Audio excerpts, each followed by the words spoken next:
Sorry, the plot's not that great. Says what that probability is.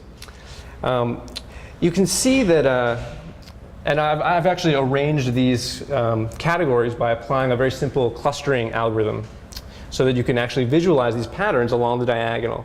So you can see barely that there's this block structure along the diagonals. That means that there exists these groups of places where people are much more likely to check into places inside that group. And they correspond to very intuitive ideas. Once you check into like a cultural landmark, you're much more likely to check into another one. Similarly, like lots of different airport-related places, lots of places related to college and nightlife, they have this behavior of once you get sort of stuck in that area of the network, you're much more likely to stay in it.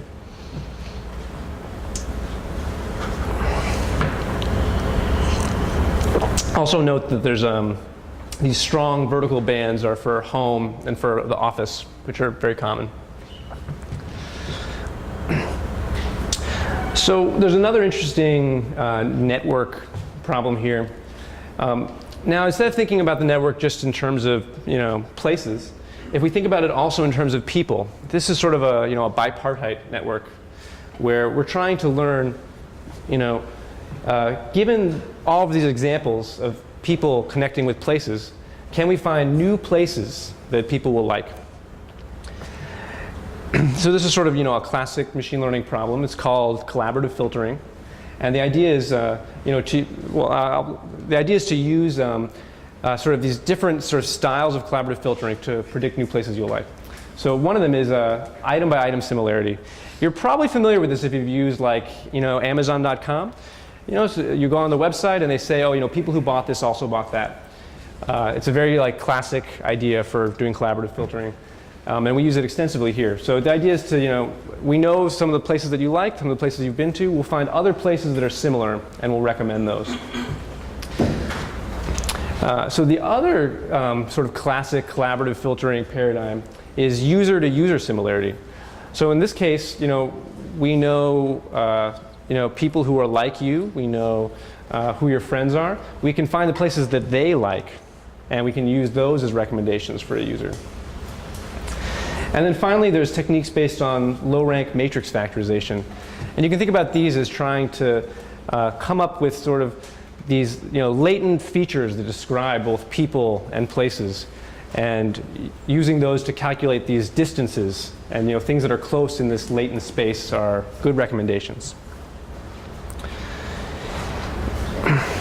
Yeah, so there's lots of different pros and cons for these different kinds of methods. So one of the pros for item by item similarity is that you can easily update this data for a new user. A new user comes on board and they like a couple places. We can easily find the places that are similar and present those as recommendations. Yeah, so for example, like in our system, we have something very similar to this where people who like Joe's Pizza will also like Lombardi's. Unfortunately, this isn't one of the most performant collaborative filtering models, but that's why we sort of combine it with ideas from user-to-user similarity.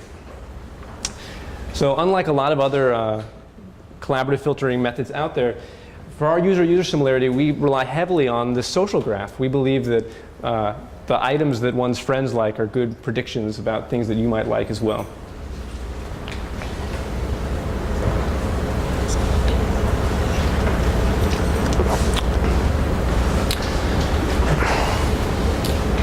Okay, so that was the place graph. Now I'd like to talk about the social graph. So Foursquare is a social network.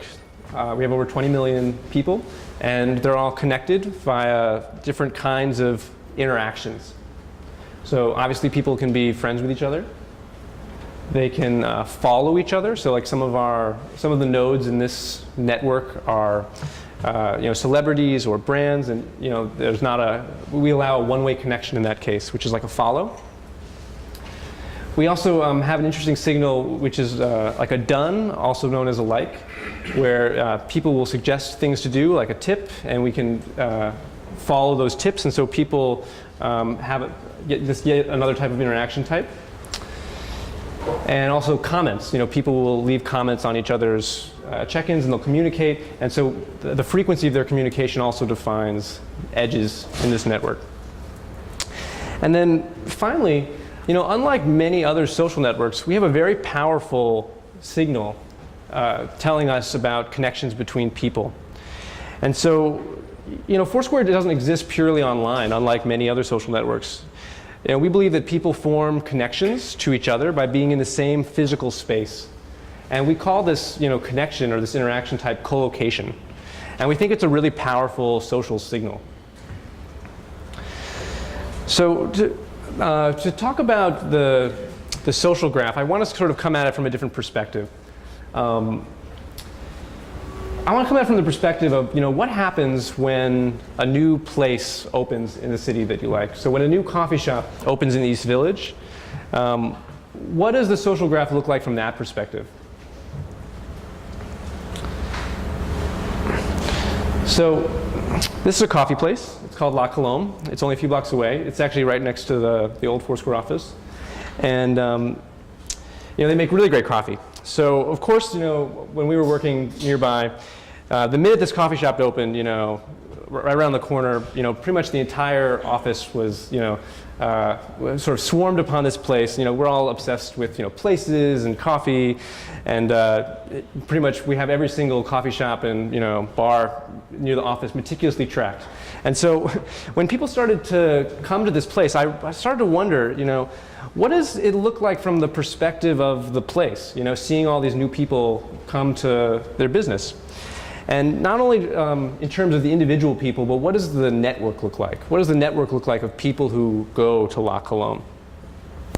So this is sort of one view of what happens when a coffee shop opens. You can see that the number of check-ins per day is, or number of check-ins is rising. So like every day, as you can see along the x-axis go by, you can see that the number of check-ins go up.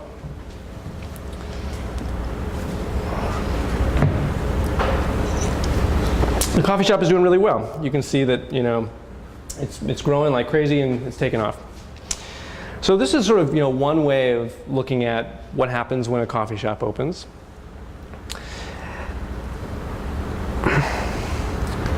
But a place isn't just interacting with individuals one at a time.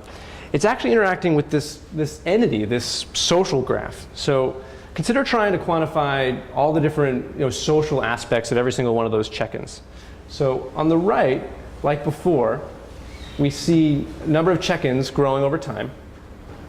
And now on the left, we're seeing a visualization of the social graph, right?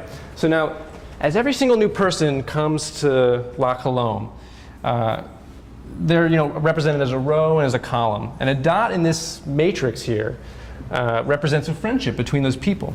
So you can see that out of the first 100 or so people that went to La Colombe, it formed a very tight social network. And then as time goes on, you can see that they start to attract different people who are outside of this core group of people who first discovered it. And so the plot in the middle actually is trying to quantify this of sort of how quickly is this place spreading on this network versus just people coming at random who have no connections. I think it's sort of like a measure of virality. It's like the average number of people who've already been to this place who are friends with the person who just checks in. People often talk about memes, these things that spread on the internet. And I think that there's an analogy here, right? As a new place opens, it spreads amongst this social graph. As people discover it, they check in, their friends see those check-ins. And you can really see how places spread like a meme on the internet, almost like a virus. I think that it's sort of a different perspective for a merchant, right? You can imagine, back in the day, all a merchant really needed to do was to make sure that people were, spatially exposed to their shop. But now we're sort of revealing an entire other dimension, this, social exposure. And I think that it's going to become very important for merchants to understand how their business is, sort of being socially exposed to the people who visit. That said, I feel like we haven't quite revealed the real underlying dynamics of this system. And so, I showed you a social graph as sort of a matrix, but this is like a very prime opportunity to use a machine learning algorithm to visualize this network. So here's another view of what's going on when people start checking into La Colombe. So this is the social network, right? These are the 10,000 or so people that have visited La Colombe. Each person is represented as a node, and each friendship is represented as a link. The size of the nodes represents how many friends they have, sort of a measure of influence. I believe Dennis is this big one right here. You can see how gigantic he is. Dennis Crowley, the founder of Foursquare. He knows pretty much like 5% of the people who've been to La Colombe. Anyway, so the way I made this visualization is by applying a machine learning algorithm called minimum volume embedding, which basically says, take this group of 10,000 nodes and all the connections, and try to find a way to lay it out in 2D space, such that people who are close to each other in this space are more likely to be friends and are more likely to be close in that network. And so we can sort of see what happens as every new person checks into La Colombe. So each check-in that happens is going to take a node. It's going to highlight it. It's going to go flip from gray to light blue, and it's going to be highlighted orange. And you can see how different areas of this network are going to become sort of infected with this idea of La Colombe. It's going to spread from this sort of lower right-hand corner and lower left-hand corner, and eventually take over the whole network.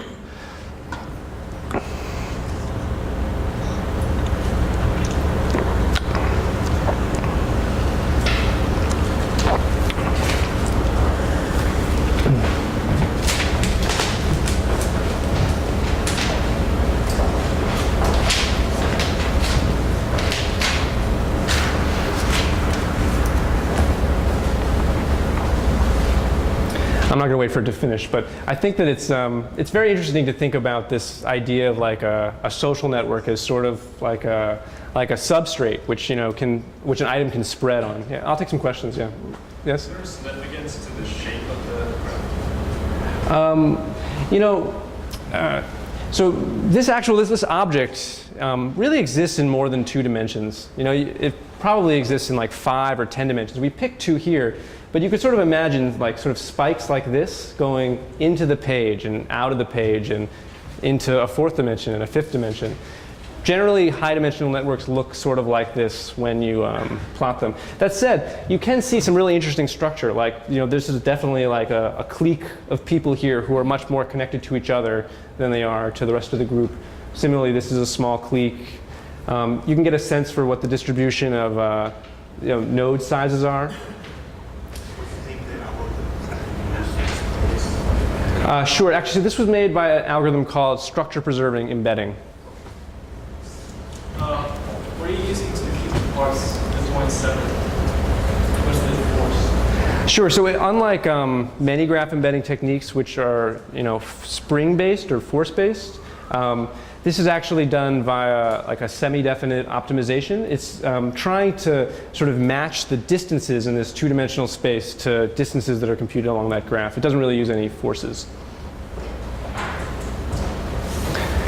Okay, I'm going to move on a little bit, but I'll be happy to take more questions soon. So you're probably asking yourselves, like, what does this low-dimensional structure mean? And it's not absolutely obvious, but I think that I think it has something to do with this notion of homophily. So homophily is the concept that similar things bond together, and we observe a really strong homophily of many different types in the Foursquare social network based on demographics, location, interests, etc. And so I think that oops, sorry. Whatever. This slide I'm getting to in a second anyway. I think that location demographics are some kinds of homophily that we can measure and understand. And I think that the sort of the low-dimensional representation of the social graph represents sort of another kind of homophily, another kind of way that people are sort of inherently bonded together by their actions in the real world and by the friendships that they make. But so this is one example of homophily that we can and do measure precisely.